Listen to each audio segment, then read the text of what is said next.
இப்போது ஆச்சி ஜாம் ஒன்று வாங்கினால் இன்னொன்று ஃப்ரீ வழங்கும். மணிச் செய்திகள் இணைந்து வழங்குபவர்கள் அரசன் சோப், ரொம்ப ரொம்ப நல்ல சோப்.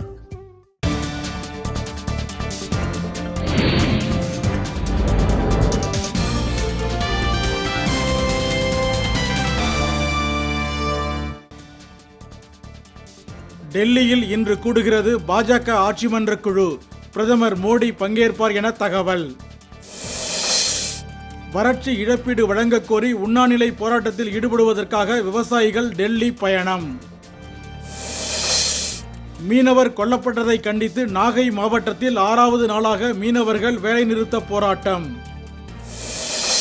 கன்னியாகுமரி சின்னத்துறை அருகே பாழடைந்த வீட்டில் பதுக்கி வைக்கப்பட்டிருந்த 700 கிலோ நியாய விலைக்கடை அரிசி பறிமுதல். சீரான குடிநீர் வழங்கக் கோரி ஆம்பூர் பேரணாம்பட்டு சாலையில் பெண்கள் சாலை மறியல்.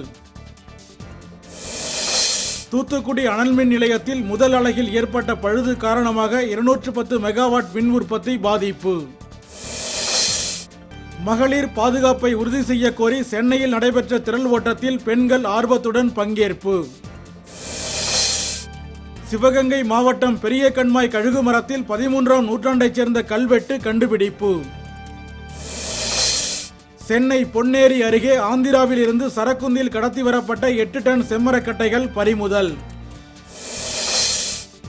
டெல்லியில் மரப்பொருள் சந்தையில் பயங்கர தீ விபத்து. பல லட்சம் ரூபாய் மதிப்பிலான பொருட்கள் எரிந்து நாசம். இப்போது ஆச்சி ஜாம் ஒன்று வாங்கினால் இன்னொன்று ஃப்ரீ வழங்கிய மணிச் செய்திகள் இணைந்து வழங்கியவர்கள் அரசன் சோப், ரொம்ப ரொம்ப நல்ல சோப்.